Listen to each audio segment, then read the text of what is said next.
using a calculator for the reciprocal inverse trig. This is a very, very important concept. Okay, important for it's not going to be solved as you think it should be solved. Right? So when you're trying to solve for the inverse of one of the reciprocal trig functions, right? What are the reciprocal trig functions? Well, that's your secant, right? Your cosecant, and your cotangent, right? And remember that secant is the same as 1 over the cosine. Cosecant is the same as 1 over the sine. Cotangent is the same as 1 over the tangent.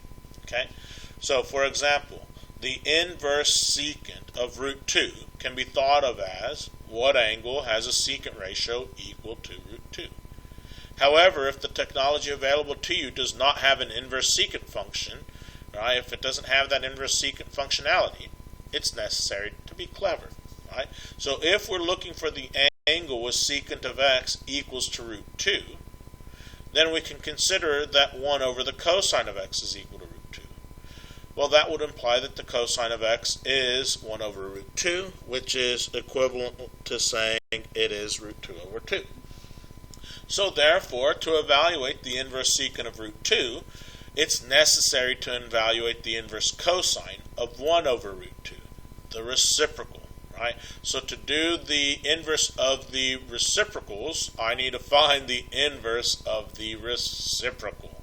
Right? So the inverse secant of root 2 is the inverse cosine of 1 over root 2, which would be pi over 4, or 45 degrees. Okay?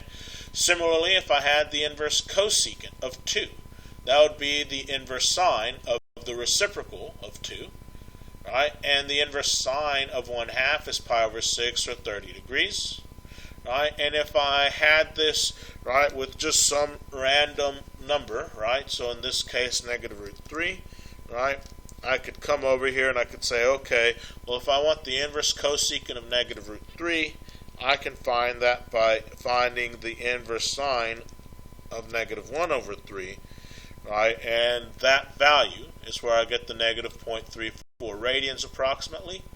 And of course, if I wanted to convert that to radians, right, or to degrees, excuse me, I could come over here and change my mode to degrees, right, and I could say, well, what would be my answer if I was in degrees?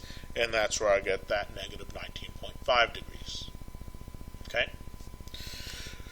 Note, however, that we do have still these domain restrictions, that the inverse cosecant of negative 0.1 cannot be evaluated because we know that the inverse cosecant its magnitude is greater than 1. So in other words, because the cosecant function is never negative 0.1, we cannot evaluate the inverse cosecant of negative 0.1.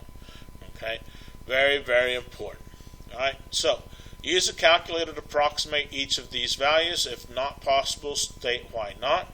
I'll do D really quick for us. So if we look at D, it's saying the inverse cotangent of 100. So I have to think about that as the inverse tangent of the reciprocal.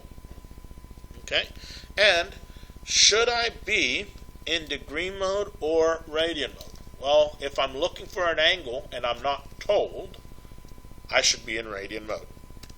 Okay, so make sure I change my mode back to radians. So I can quit. I want the inverse tangent of 1 over 100. And that gives me 0.00999. So essentially that is 0.01. Okay, now, could I check that this is in fact the case? Well, watch this.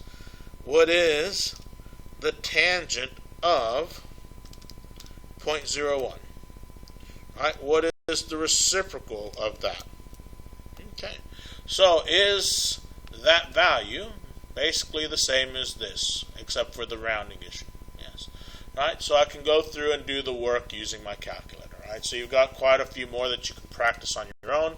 Make sure that you're asking questions for clarification, right? Do be aware about the range for the cosecant or the secant or the tangent and what that, or cotangent, and what that implies for the domain of your inverse.